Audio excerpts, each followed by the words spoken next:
This technical update will focus on three areas: auditing standard and methodology changes, new accounting standards, and a refinement to the asset valuation process. QAO is working on updating our audit methodology in two areas. Firstly, changes in the Performance Audit Assurance Standard, ASAE 3500, are being brought into our methodology. Secondly, as outsourcing increases, we are preparing a separate process for auditing assurance reports on controls in service organisations, that is, ASAE 3402 reports. For audit reports prepared on financial statements, that is, those under Australian auditing standards, we are expecting changes in the form and content of those reports, as the Auditing Standards Board is in the process of updating those standards. Changes in the suite of audit reporting standards are expected to be approved by the Auditing Standards Board this year. These changes will have an application date of 30 June 2017. Collectively, the changes will result in long-form audit reports. These long-form audit reports will contain a new order of reporting, with the audit opinion up front, followed by the basis of preparation section. There will also be expanded responsibilities for reporting on going concern where necessary, a defined use of headings. There will be new sections on other matters. This will allow the reporting of consistency of information contained in the annual report with the financial statements. Finally, the audit reports for listed entities and significant public sector entities will contain key audit matters. Key audit matters are those matters that in our professional judgment were of most significance in our audit of the financial report. This is information on our audit interpretation or judgment on your transactions or events which we think a reader should know about. This is not information which should already be in your financial statements, nor is it a qualification. Key audit matters will contain a brief description of the matter, our audit approach, our audit procedures, and any observations we may have. In 2016, engagement leaders will be working with audit committee chairs, CFOs, and other staff to determine the key audit matters for your entity. To help us decide what will be in key audit matters, we will look at three main areas. Areas of risk of material misstatement, significant auditor judgments in areas that involve significant management judgment, including estimates and high estimation uncertainty, and the effect of significant events.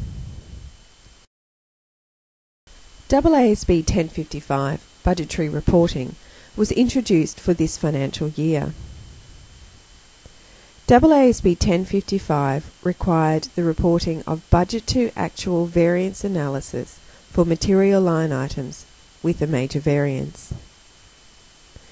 Thresholds should have been determined early and agreed with your auditors. While we have seen different formats for disclosure, Audit Committee should focus on the quality of explanations provided. The explanations must be meaningful and include quantitative analysis where possible. The AASB has issued amending standard AASB 2015-7, which provides relief from certain AASB 13 fair value measurement disclosures by not-for-profit public sector entities. The disclosure relief applies to the extent that they relate to property, plant and equipment held for current service potential rather than to generate net cash inflows. The relief will relate to quantitative information about significant unobservable inputs and the narrative description of the sensitivity of the fair value measurement change to changes in the significant unobservable inputs.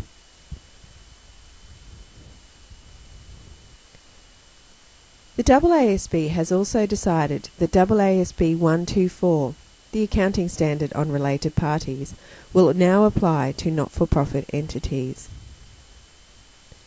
Entities need to identify key management personnel, their related parties, and how transactions and balances will be identified and recorded.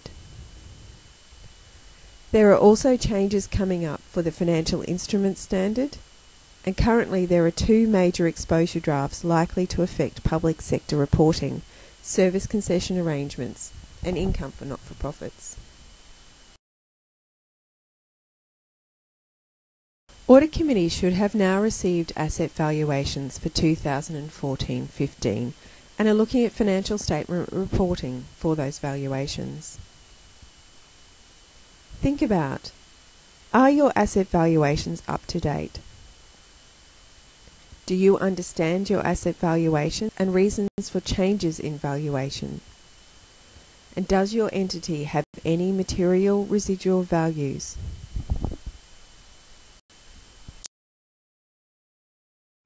Most public sector infrastructure is valued using depreciated replacement cost.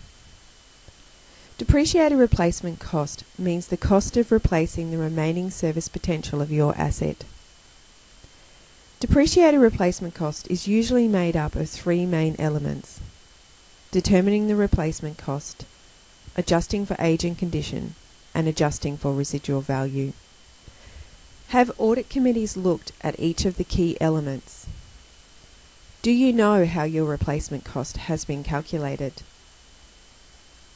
How have short-term market fluctuations been treated in your replacement cost? Has any indexation been used? Has obsolescence been taken into consideration? Are your assets componentised with different useful lives and residual values for each component?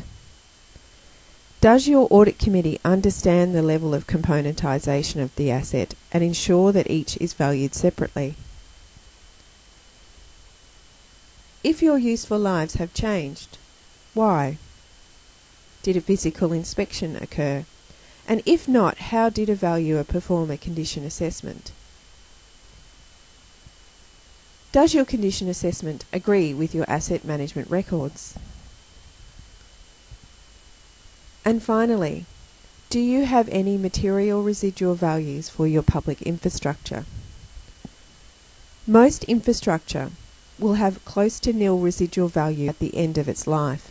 By its nature, the asset has been constructed for public benefit and is likely to be intended to be used as long as possible. The AASB has provided additional information on residual values. Residual value should only be recognised when an entity expects to receive consideration for an asset at the end of its useful life. Adequate componentisation of the parts of the asset and appropriate estimation of the useful life for each asset should provide the correct accounting results. Residual value should not be applied where cost savings from the reuse of materials are realised over the life of the asset. Where assets are reused, for example, parts of the pavement of a road are recycled, that recycled part of the asset should not represent a residual value of the pavement. Rather, it should be separately componentised, treated as a long-lived asset, and depreciated accordingly.